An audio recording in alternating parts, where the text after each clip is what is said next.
Okay, this is a quick overview of the Sunnen model SV-3 vertical honing machine. We good?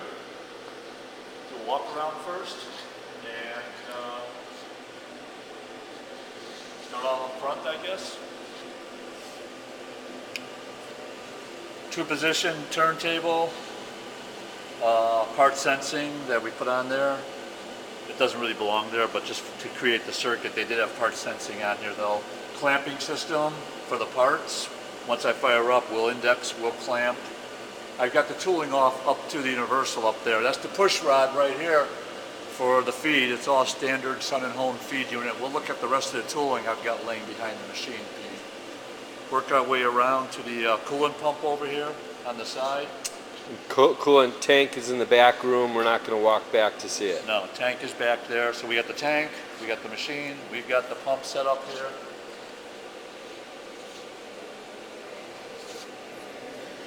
And coming around the back to the main hydraulics area.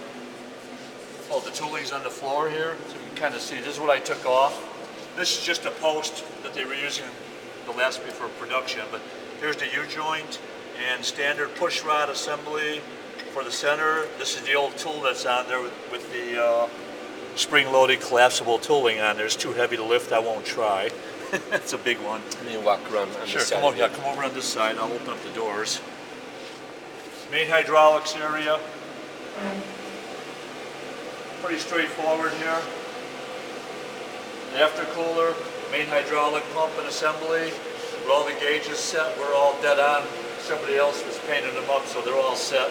Filter, and there's the main ram cylinder back there. It's pretty tough to see back in there, but we're pretty high up right now with the two guide rods. Okay. Yeah, not much in there. That's all good to go. What else we got? Oh, electric panel.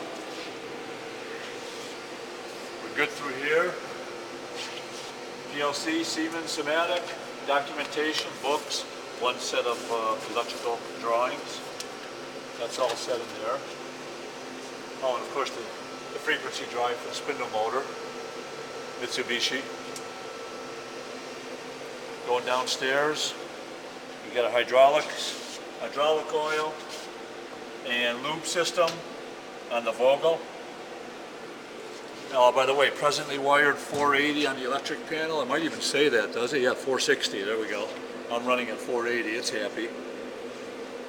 Over here we come to the clamp pressure, I believe.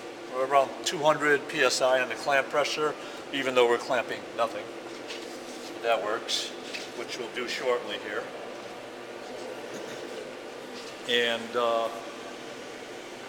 I'll fire up the hydraulics. I've already homed the machine, so I'm just going to start the hydraulics and we'll do a few manual movements on the machine. I don't know how much of this you'll be able to see, but I'll explain as I go what I'm touching mostly, so whoever's watching will kind of know. First we'll go with hydraulic start. Are we in auto still? Yeah, we're still in auto. Here we go. Hydraulics. And straight away, in manual, we can clamp and unclamp the parts. As it clamp up, you'll see the part present switch come on and off. It just needs to see that to do an auto cycle. And unclamp, do one more, clamp, auto clamp. Now we got index. For index I need to do a palm. Here we go.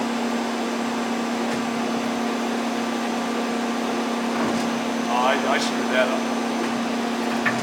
I forgot you gotta hold it down on the manual. One more time. Can you talk louder? One more time, index. It's a loud machine. Table index. Alright, and what else we got? Unclamp, clamp, spindle up, down, jog. Still in manual. We'll bring the whole head down.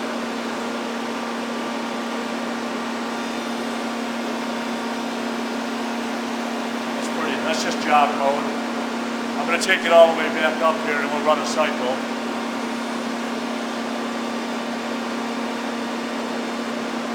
That's why I wanted to go through a few of the screens first. Screen directory, The main two, if you want to come in over here, Pete, before we run, the main two is runtime edit and machine setup. Those are the only two I really play with much.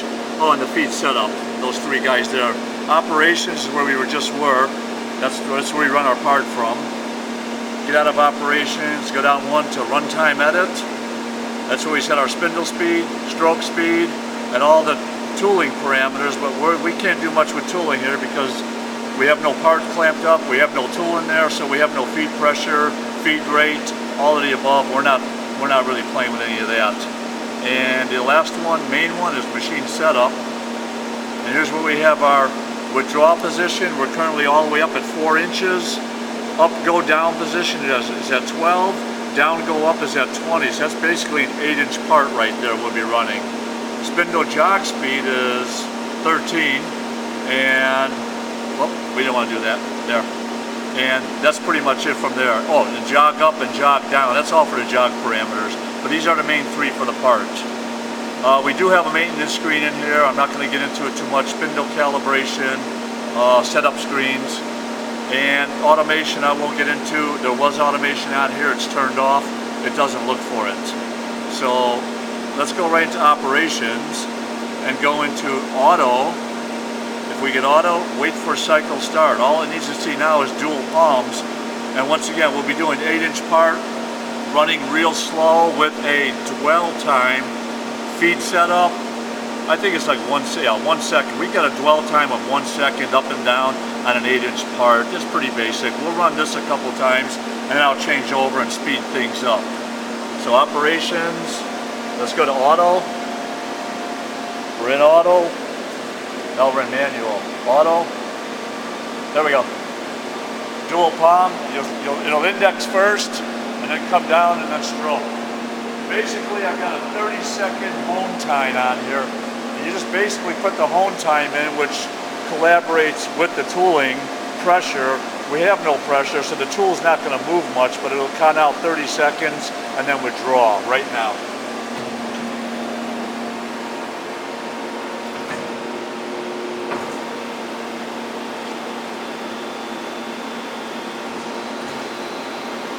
That's at a slow spindle speed of 150, and I think our stroke speed is like 10 inches per minute. It's way down slow.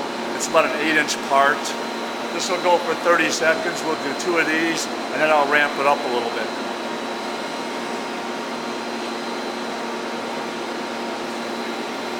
That's 6 seconds to go. Maybe one more stroke, and then it'll do a quick finish stroke.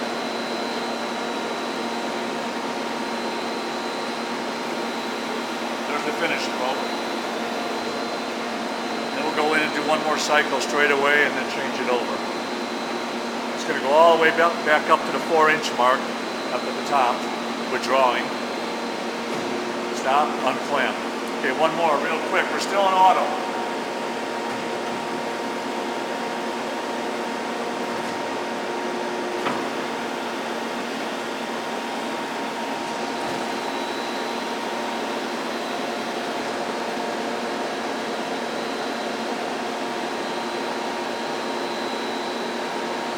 See that dwell on there, 1 second at each end. On this next part, we'll just take that off, let it do its thing.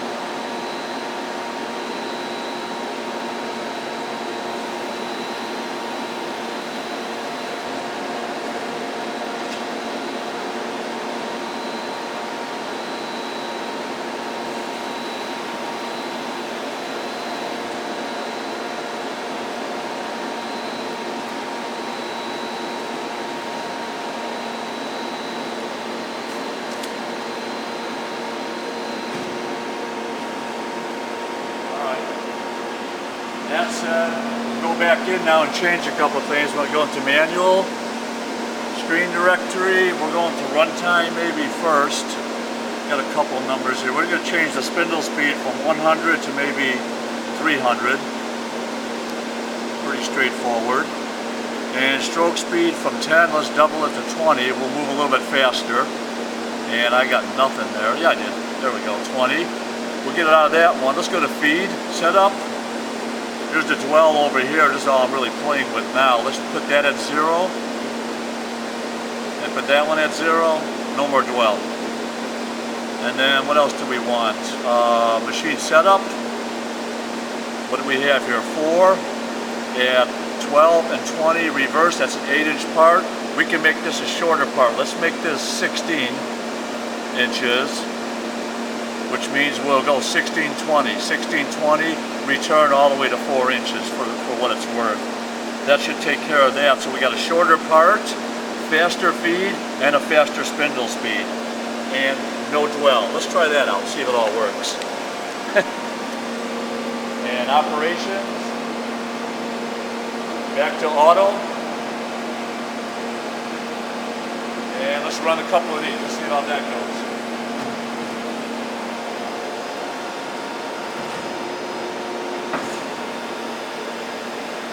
This should be a little bit shorter, a little bit quicker, and a faster spindle speed. There it is, yeah.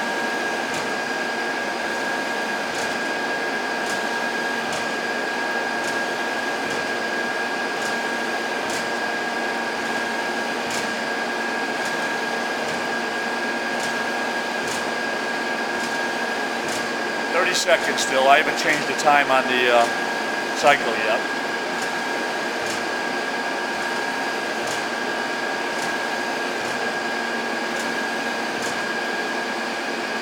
Back to the 4-inch mark again. Shut down. We'll do one more like that. That's a good one. One more.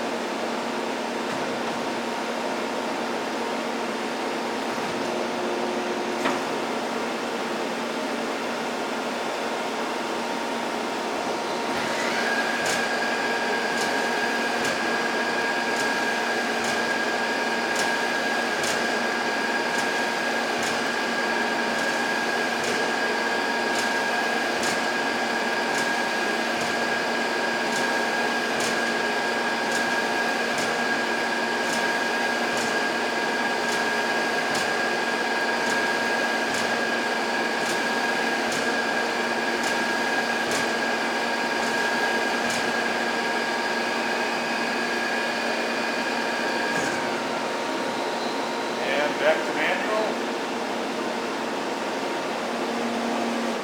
Hydraulics off, and that's pretty much it. That's the basic functions without getting too elaborate. Good enough. Good enough. Yeah. Thank you very much. Here we go.